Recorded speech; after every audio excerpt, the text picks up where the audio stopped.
Big Boss season 7 கண்டஸ்டன்ஸோட ஒரு வில்லனா பிரதீப் ஆண்டனி இருந்திருந்தாலும் வெளியில பாக்குற ஆடியன்ஸுக்கு அவரு ஒரு மிகப்பெரிய ஹீரோவா தான் தெரிஞ்சிருக்காரு. பிக் பாஸ்ல இருந்து யாருமே எதிர்பார்க்காத விதமா அவரு ரெட் கார்டு வாங்கி வெளியில வந்திருந்தாலும் வெளியில வந்ததுக்கு அப்புறமா இனிமே அவர் என்ன பண்ண போறாரு, எந்த மாதிரியான படங்கள் நடிக்க போறாரு அப்படிங்கிற எதிர்பார்ப்புல தான் ஆடியன்ஸ் எல்லாருமே இருந்துட்டு இருக்காங்க. பிரதீப் ஆண்டனியுமே சோஷியல் மீடியால அப்பப்போ ஏதாச்சும் போஸ்டர் ஷேர் பண்ணி அவரோட ஃபேன்ஸுக்கு ஏதாச்சும் நியூஸ் சொல்லிட்டே இருப்பாரு. அப்படி இருக்கும்போது எப்போ நீங்க படத்தை பத்தின அப்டேட் கொடுப்பீங்க அப்படின்னு தொடர்ந்து அவரோட ஃபேன்ஸ் எல்லாருமே கேட்டுட்டு இருந்தாங்க. அதுக்கான ஆன்சர் தான் இப்போ பிரதீப் ஆண்டனி அவர்கள் சொல்லியிருக்காரு.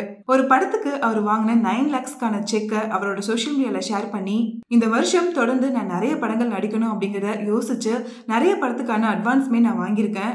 அதுக்கான வேலையுமே தொடர்ந்து போய்கிட்டே தான் இருக்கு.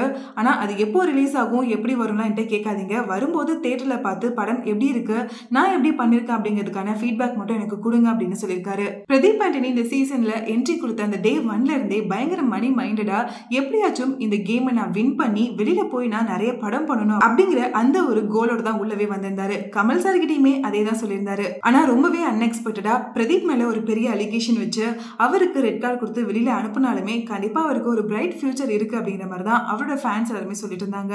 அதை கன்ஃபார்ம் பண்ற விதமா தான் இப்போ பிரதீப் இந்த வருஷம் நடிச்சு கொஞ்சம் காசு சம்பாதிச்சுக்கலாம் அப்படின்னு அட்வான்ஸ்லாம் வாங்கிட்டேன். படம் பொறுமையா தான் வரும், எப்போ வரும் அப்படின்னா என்கிட்ட கேட்காதீங்க, வரும்போது முடிஞ்சா தியேட்டர்ல போய் பாருங்க, உங்களோட அன்புக்கு ரொம்ப ரொம்ப நன்றி அப்படின்னு சொல்லியிருக்காரு. பிக் பாஸ் வீட்டுக்குள்ள பிரதீப்னால பெண்களுக்கு சேஃப் இல்லை அப்படின்னு ஒரு மிகப்பெரிய அலிகேஷனோட பிரதீப் ஆண்டனியை வெளியில அனுப்பிச்சிருந்தாலும் நடந்ததை பார்த்த எங்களுக்கு தெரியும் அவரு எந்த மாதிரியான ஒரு கேரக்டர் அப்படின்னு.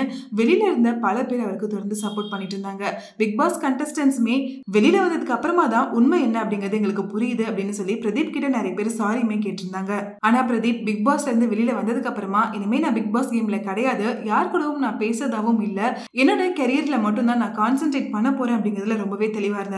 அதே மாதிரி பிக் பாஸ்ல இருந்து வெளியில வந்ததுக்கு அப்புறமா அவர் யாரையுமே மீட் பண்ணல அப்படிங்கிறது நல்லாவே தெரியுது.